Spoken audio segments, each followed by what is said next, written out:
नमो नमः नमः संस्कृताय। आज हम पुनः वेणी संहारम ग्रंथ के अध्ययन के क्रम में उपस्थित हुए हैं। अभी तक हमने पिछली कक्षा में वेणी संहारम ग्रंथ के प्रथम अंक के कुल 21 श्लोकों तक अध्ययन कर लिया है और आज हम इसको 22वें श्लोक से इस कक्षा का प्रारंभ करेंगे। सबसे पहले हम एक बार पुनः 21वें श्लोक पर चलते हैं। चूँकि थोड़ा सा कथा एक बार जोड़ ली जाएगी तो ज़्यादा आसानी होगी।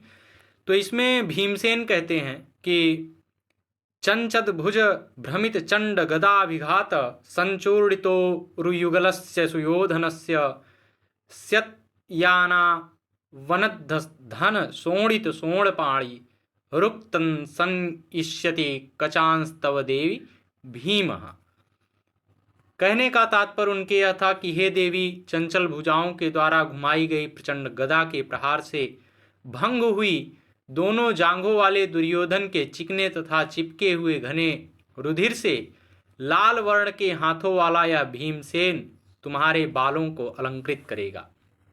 यह कथा जो है यहाँ तक पहुँची थी कि जब भीमसेन को चेटी बताती है कि अभी अभी दुर्योधन की पत्नी मिली थी महारानी द्रौपदी से और उसने कहा कि मैंने सुना है कि 5 गांव पर ही संधि की जा रही है, तो अब तुम्हारे केस खुले क्यों हैं, अब इनको बांध लो। तो इस पर भीमसेन क्रोधित भी होते हैं, कहते हैं लेकिन क्या किया जाए। लेकिन क्या कोई द्रौपदी ने कोई प्रतिक्रिया नहीं किया, क्या कोई देवी ने प्रतिक्रिया नहीं किया?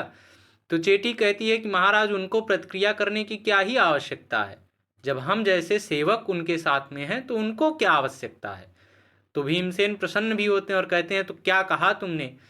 तो चेटी ने कहा कि महाराज, मैंने कहा कि जब तक तुम्हारे केस नहीं खुल जाते हैं तब तक हमारी रानी अपने केस कैसे बांधेंगी, अर्थात जब तक तुम्हारे पति का स्वर्गवास नहीं हो जाता तब तक कैसे हमारी रानी अपने केसों को बांधेंगी।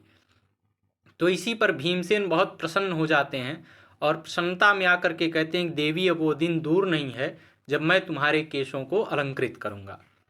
अब इसी के आगे आज हमें ग्रंथ का अध्ययन करना था। तो इस पर द्रौपदी कहती हैं कि किमड़ाह दुष्करम तुए कुविदेह कुविदेड़ शव्वहा अड़ुगे हृंतो एदम व शिदम दे भादरो। कहते हैं कि कहती हैं द्रौपदी कि किम नाथ दुष्करम त्वया परिकुपितेन, अर्थात आपके कुपित हो जाने पर क्या दुष्कर है। सर्वथा अनुगृहणत्वेतद व्यवसितम ते भ्रातरः, इसलिए आपके भाइयों को भी आपका अनुसरण करना चाहिए, आपकी बात माननी चाहिए।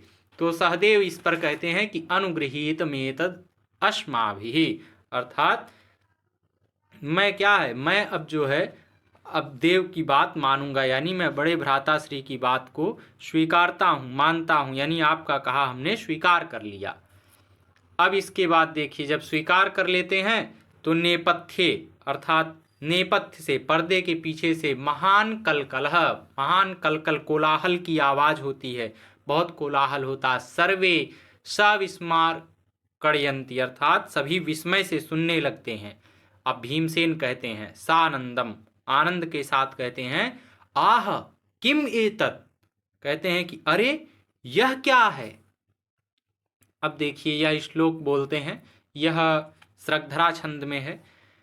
भीमसेन कहते हैं कि मंथायस्ताड़वाम्भः प्लुतकुहर चलन मंदरध्वान धीरः कोडाघातेषु गर्जत प्रलयधन घटान् न्योन्यसंघट्टचण्डः कृष्णाक्रोधाग्रदूतः कुरुकुलनिधनोत्पातनिर्घातवातः केनास्मत्सिंहनाद प्रतिरसितशखो दुन्दुभिस्ताडितोऽयम्। इसका अन्वय है कि मंथा यस्तार्डवाम्भः प्लुत कुहर चलन मंदर ध्वान धीरः कोड़ा घातेषु गर्जत प्रलय घन घटान्योन्य संघट्ट चंडः कृष्णा क्रोधाग्रदूतः कुरुकुल निधनोत्पात निर्घातवातः अस्मत्सिंहनाद प्रतिरसित सखः अयम दुंदुभिः केन ताडितः। कहते हैं मंथा अर्थात मंथन क्रिया के द्वारा, मंथन काल में, मंथन काल कब हुआ था? तो ऐसी प्राचीन काल में जब अमृत प्राप्ति के लिए देवताओं और दानवों ने समुद्र मंथन किया था। तो देखिए, समुद्र मंथन के समय देवता और दानव दोनों ने एक साथ मिलकर के प्रयास किया था और उस समय उसमें मथनी के रूप में मंदराचल पर्वत को मथानी बनाया गया था, यानी जिसके द्वारा मथा जाता है, और वासुकी नाग को उस मथनी की रस्सी बनाया गया था। देखिए, मथानी उसे कहते हैं, जैसे जिसके भी घरों में आप लोग पुराने घर देखे होंगे तो वहाँ पर जो है दही बनाने के लिए एक मथनी होती थी, जिसको ऐसे ऐसे पहले स्त्रियां करके उसको दही को मथती थी। कहीं कहीं पर उसको मट्ठा मारना या इस प्रकार से बहुत सारे उसके नाम लिए जाते हैं। खास करके मथुरा प्रांत में ऐसा बहुत देखने को मिलता है। तो वही मथनी की तरह, तो जब समुद्र मंथन की प्रक्रिया को प्रारंभ करना था तो ये हुआ कि एक मथनी की आवश्यकता है। तो मदराचल पर्वत जो था उसको मथनी बनाया गया और उसमें वासुकी सर्प को, उसको वासुकी नाग को, उसको उसकी रस्सी, क्योंकि रस्सी में ही वो लपेट के ऐसे एक बार इधर खींचा जाता है, एक बार इधर, एक बार इधर, एक बार इधर, इस प्रकार से उसकी प्रक्रिया होती है। तो उसी कह रहे हैं कि उसके मंथन काल में जो घोर ध्वनि हुई थी उसी की ओर इंगित करते हैं। तो कहते हैं कि मंथा यस्तार्डवाम्भः, अर्थात मंथन काल में क्षुब्ध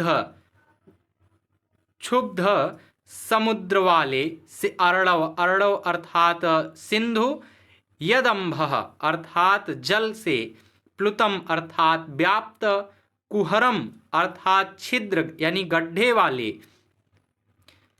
तथा भूतस्य चलतः अर्थात घूमते हुए, गोल गोल घूमते हुए, प्लुतम अर्थात चारों ओर यानी व्याप्त, कुहरम अर्थात छिद्र यानी गड्ढा जो था, चलतः अर्थात घूमते हुए, मदराचल मंदरस्य यानी मदराचल की, ध्वानः अर्थात ध्वनि के समान, धीरः अर्थात गंभीर,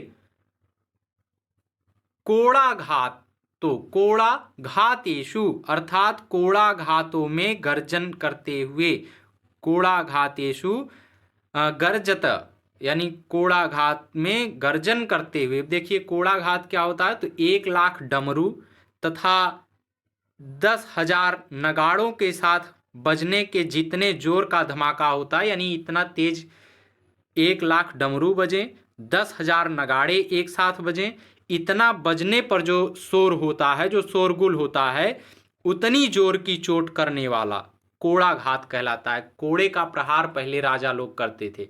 जैसे अक्सर ये देखा जाता है कि घोड़ों के संदर्भ में कशाभिघात शब्द आता है, कि कशाभिघात यानी बहुत कोड़े के द्वारा उस घोड़े को मारा गया। तो पहले कोड़े का ही प्रयोग राजा लोग करते थे, तो इसीलिए यहाँ पर आया है कि कोड़ा घातेषु अर्थात कोड़े का प्रहार, यानी जितना 1,00,000 डमरू बजाइए, 10,000 नगाड़े बजाइए, उससे जितनी आवाज आती है उतनी आवाज एक कोड़े से आती है। तो फिर आगे कहते हैं कि गर्जत यानी गर्जन करते हुए, प्रलय घन घटान्योन संघट्ट चंडः अर्थात प्रलयकालीन मेघ घटाओं के आपस में टकराने से भयंकर, कृष्णा क्रोधाग्रदूतः यानी द्रौपदी के क्रोध की आगे आगे चलकर उद्घोषणा करने वाले, कुरुकुल निधनोत्पाद निर्घातवातः अर्थात कुरुकुल यानी कौरव वंश के निधनोत्पात यानी उनके विनाश के अशुभ सूचक निर्घातवातः प्रचंड पवन के समान, अस्मत् सिंहनाद अर्थात हमारे सिंहनाद की, प्रतिरसित सखः अर्थात प्रतिध्वनि के समान ध्वनि वाला, अयम दुंदुभि यह दुंदुभि, केन ताड़ितः किसने बजा दिया है। इसका शाब्दिक अर्थ देखते हैं। मंथा यस्वार्डवाम्भ प्लुत कुचा कुराचलन मंदर ध्वान धीरः। यह पूरा एक ही पद है। कहते हैं मंथे अर्थात मंथन काल में, आयस्तः अर्थात क्षुब्ध, यह अर्णवः अर्थात जो सिंधु, यदम्भः अर्थात जल से, प्लुतम अर्थात व्याप्त, कुहरम अर्थात छिद्र, चलतः अर्थात घूमते हुए, मंदरस्य अर्थात मंदराचल की, ध्वानः अर्थात ध्वनि, धीरः अर्थात गंभीर। तो संपूर्ण अर्थ इसका हम करेंगे तो मंथन काल से क्षुब्ध सागर के जल से व्याप्त, कुहर यानी गड्ढे वाले, हिलते हुए मंदराचल की ध्वनि के समान गंभीर। अगर इसमें समास करें तो मंथः यद्वा मंथन दंडः तेन आयस्तम क्षिप्तम चालितम यदर्णवस्य अंभः तेन प्लुतम कुहरम्भ छिद्रम यस्याशौ मंथा यस्तार्णवाम्भः प्लुत कुहरः स चासौ बलस्य यो मंदरः तस्य यो ध्वानः तद्वत् धीरः। यह इसमें समास होगा। फिर आगे कहते हैं कि कोड़ाघातेषु अर्थात बहुत जोर के प्रहार से, गर्जत प्रलय घन घटान्योन संघटक चंड अर्थात गर्जत यानी गर्जना करते हुए, प्रलय घन घटा अर्थात प्रलयकालीन मेघ घटाओं के, अन्योन संघट्ट चंड अर्थात आपस में टकराने से भयंकर। तो इसमें अगर समास करें तो गर्जताम प्रलय घनानाम घटायाः योन्योन्यम संघट्टः तद्वत् चंडः। फिर आगे कहते हैं कि कृष्णा क्रोधाग्र दूतः अर्थात द्रौपदी के क्रोध के आगे आगे चलने वाला दूत कौन? भगवान श्री कृष्ण। तो कृष्णायाः क्रोधस्य अग्रदूतः। फिर आगे कहते हैं कि कुरुकुल निधनोत्पाद निर्घातवातः अर्थात कौरव वंश के विनाश के अशुभ सूचक प्रचंड पवन के समान, अस्मत् सिंहनाद प्रतिरसित सखः अर्थात हमारे, अस्मत् अर्थात हमारे, सिंहनाद अर्थात गर्जन की प्रतिध्वनि के समान, प्रतिरसित सखः अर्थात ध्वनि वाला, सखा यानी यह मित्र, अयम अर्थात यह, दुमदुभी अर्थात भेरी, दुमदुभी को भेरी कहा जाता है, भेरयानक दुमदुभी इत्यमरः, केन अर्थात किसने, ताडितः अर्थात बजा दिया। ऐसा कौन सा मित्र है जिसने दुमदुभी को बजा दिया? क्योंकि भीमसेन तो युद्ध के लिए ही तैयार थे, वह युद्ध करने ही जा रहे थे, और इसी बीच कोई जो है दुमदुभी बजा दिया युद्ध के लिए, यानी उसने संकेत कर दिया कि युद्ध होगा। तो यह तो भीम का मित्र ही कोई होगा जो भी है। पुनः एक बार श्लोक का उच्चारण करते हैं। मंथा यस्तार्णवाम्भः प्लुतकुहर चलन मंदरध्वान धीरः, कोणाघाते सुगर्जत प्रलयघन छटा घन घटान योन्य संघट्ट चंडः, कृष्णा क्रोधाग्रदूतः कुरुकुल निधनोत् पात निर्घातवातः, केनास्मत्सिंहनाद प्रतिरसित सखो दुन्दुभेस्ताडितोऽयम्।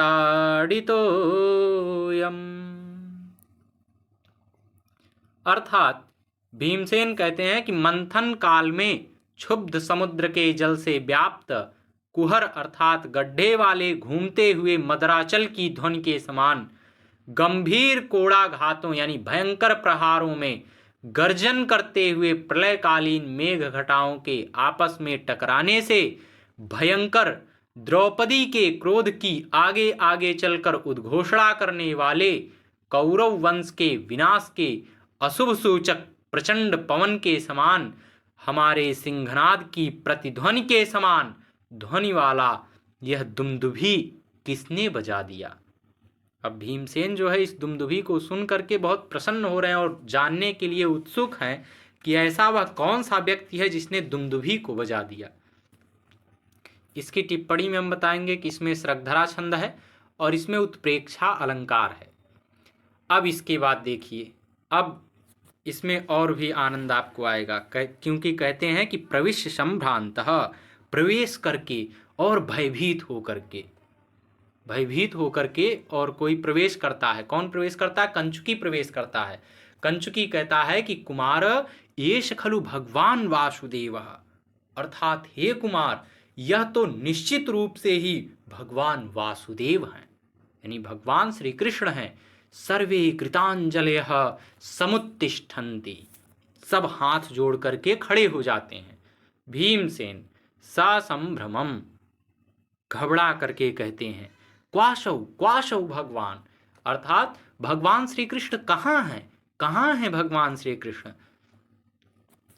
और भीमसेन भी हाथ जोड़ करके खड़े हो गए हैं और पूछ रहे हैं कंचुकी से कि कहाँ पर हैं भगवान श्री कृष्ण।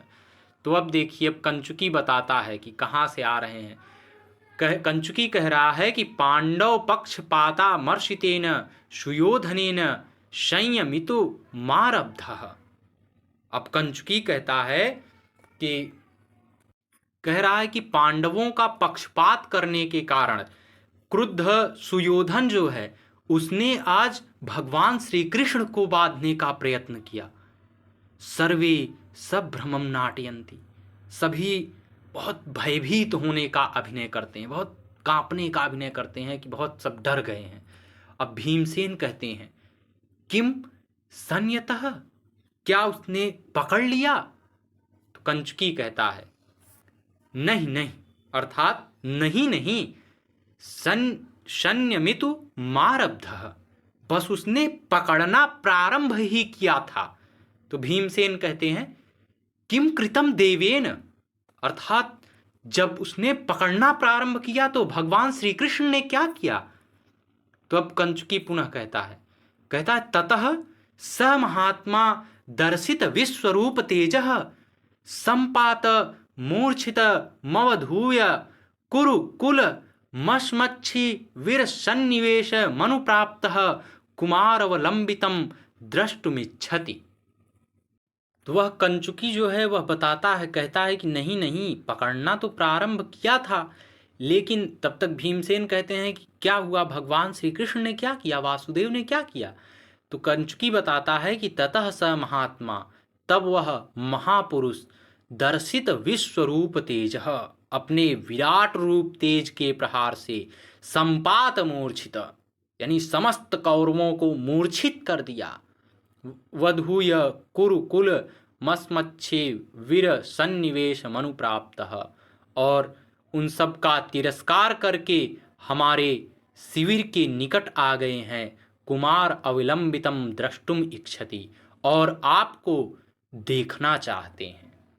वह कंचुकी कहता है कि जैसे ही उसने भगवान श्री कृष्ण को बांधने का प्रयत्न किया, वैसे ही भगवान श्री कृष्ण को विवश होकर के अपना विराट स्वरूप दिखाना पड़ा, और इसके बाद उस विराट स्वरूप को देखते ही सब मूर्छित हो गए और उनका तिरस्कार करके भगवान श्री कृष्ण हमारे इस कक्ष की तरफ, यानी हमारे शिविर की तरफ वापस आ रहे हैं और आपको देखने के इच्छुक हैं, यानी आपसे मिलना चाहते हैं, आपसे कुछ कहना चाहते हैं।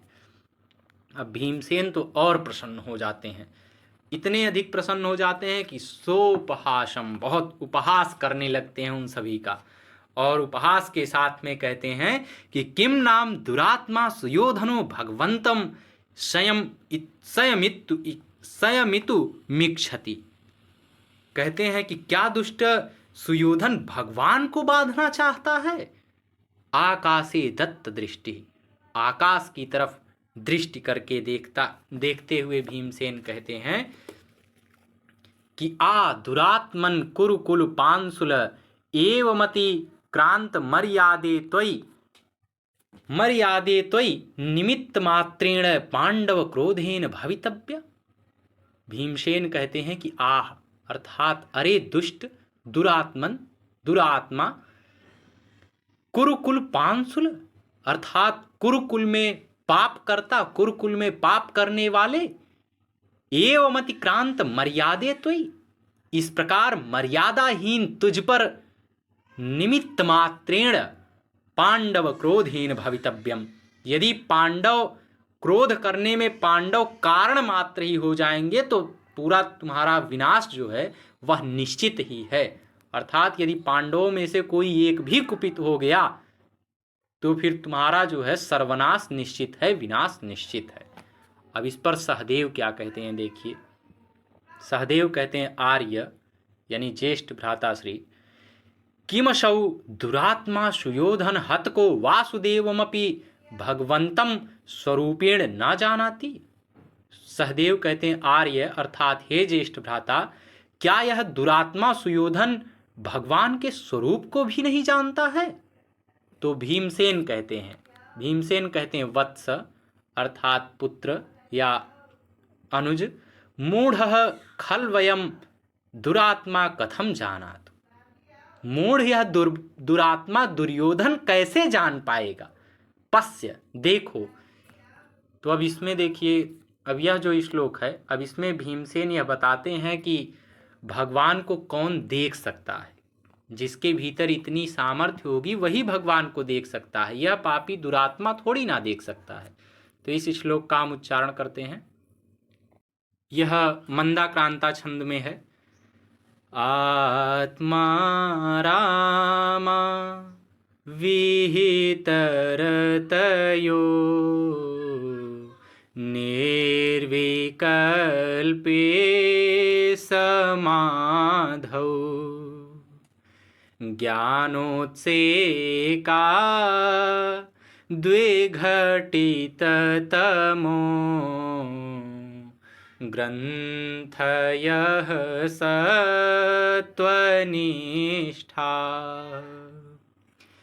यं वीक्षन्ते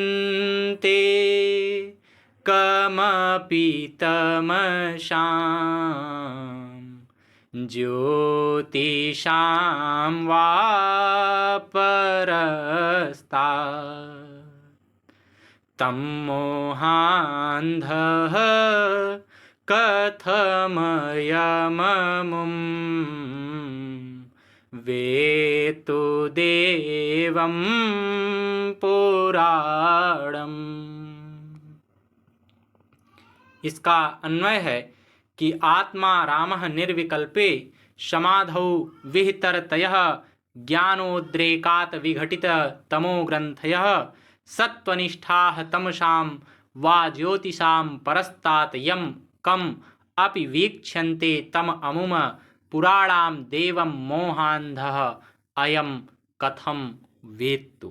कहते हैं आत्मा रामाः अर्थात आत्मा रूपी उद्यान वाले, अर्थात आत्मा रूपी उद्यान में विचरण करने वाले निर्विकल्पे अर्थात ज्ञाता तथा ज्ञेय का भेद रहित समाधौ अर्थात समाधि में विहित तरयः अर्थात की गई तल्लीनता वाले ज्ञानोद्रेकात अर्थात ज्ञान के उद्रेक से विघटित तमो ग्रंथयः अर्थात नष्ट हुए अज्ञान बंधनों वाले सत्वनिष्ठा अर्थात सात्विक भावों से संपन्न तमसाम अर्थात मिथ्या ज्ञान रूपी अंधकार के वा अर्थात अथवा ज्योतिषाम अर्थात तेज या कहिए तत्व ज्ञान के परस्तात अर्थात बढ़कर यम कम अपि अर्थात जिस किसी अनिर्वचनीय को वीक्षन्ते अर्थात देखते